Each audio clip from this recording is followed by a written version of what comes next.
আসসালামু আলাইকুম সুপ্রিয় সপ্তম শ্রেণীর শিক্ষার্থী বন্ধুরা, প্রথমে ক্ষমা চেয়ে নিচ্ছি এই 102 পৃষ্ঠার তোমাদের গণিত বইয়ের যে একক কাজে রয়েছে। এই একক কাজের সমাধান আমি গত 1 মাস আগে যে ভিডিওটা আপলোড করেছি, অনেকেই কমেন্ট করেছে। তারপরে আমি ভিডিওটা আবার পুনরায় দেখে বুঝতে পারলাম যে আসলে নিচের অংশটুকু আসেনি।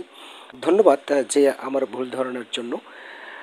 আজকে আমি সুন্দরভাবে আবারও সেই অঙ্কটা তুলে ধরার চেষ্টা করছি এবং খুব সহজভাবেই ইনশাল্লাহ। ওকে, কথা না বলে তোমরা লক্ষ্য করছো যে এখানে অঙ্ক স্ক্রিনে লক্ষ্য করছো একটি ক্রমিক সমানুপাতের প্রথম ও তৃতীয় রাশি যথাক্রমে 4 ও 16। প্রথম ও তৃতীয় রাশি মধ্য সমানুপাতে ও ক্রমিক সমানুপাত নির্ণয় করো। মধ্য সমানুপাত যদি আমরা বের করতে পারি, ক্রমিক সমানুপাতটা আমরা এমনি বের করতে পারবো, তাই না? সো একটু আমরা এবার বোর্ডে লক্ষ্য করি।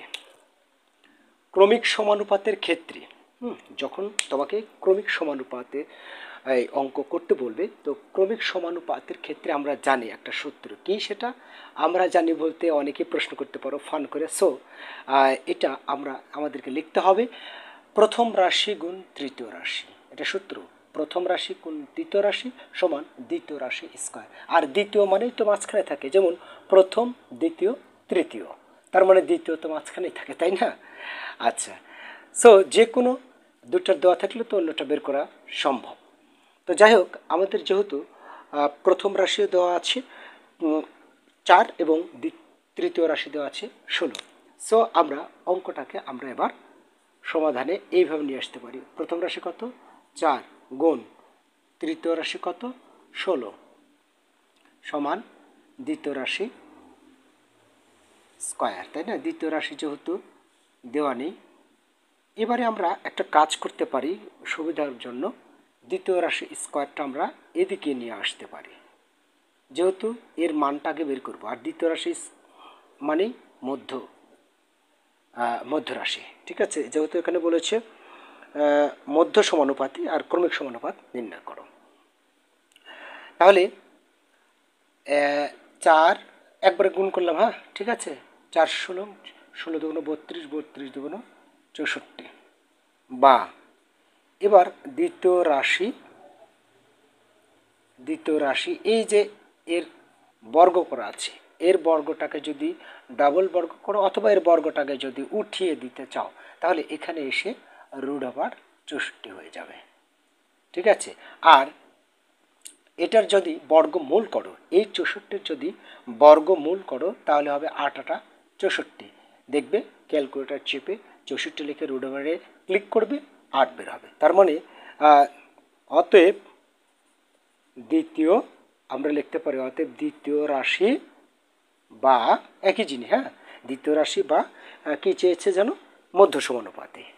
দ্বিতীয় রাশি বা মধ্য সমানুপাতি, দ্বিতীয় মধ্য সমানুপাতি 8। তারপর কি বলেছে যে ক্রমিক সমানুপাত নির্ণয় করো। ওকে, ক্রমিক সমানুপাত। অতএব ক্রমিক সমানুপাত, অতএব ক্রমিক সমানুপাত সমান, বুঝতে পারছো যে ক্রমিক সমানুপাত কি হবে? যেহেতু আমাদের প্রথম রাশিটা দেওয়া আছে, সো 4 অনুপাত, আমরা যেহেতু মধ্য সমানুপাতে পেয়ে গেছি 8, তারপর সমান সমানের পরিবর্তে দুটা কোলন দেওয়া যায়, এটাই সমানুপাতের চিহ্ন, ঠিক আছে, সমানের চিহ্ন। আবার 8 অনুপাত কত হবে? 16, ঠিক আছে? এই যে দেখো ক্রমিক সমানুপাত বের হয়ে গেল, 4:8 সমান 8:16, ঠিক আছে? এটাই সেই ক্রমিক সমানুপাত। তো ঠিক আছে শিক্ষার্থী বন্ধুরা, আশা করছি সেই ভিডিওর ঘাটতিটা তোমরা আজকের ভিডিওতে পেয়ে গেলে। ধন্যবাদ। কমেন্ট করবে যে কোনো পৃষ্ঠার অঙ্ক সমাধান নিতে, তবে অবশ্যই পেজ উল্লেখ করবে। ভালো থেকো, তোমাদের দীর্ঘ জীবন কামনা করে এখানে শেষ করছি। আল্লাহ হাফেজ।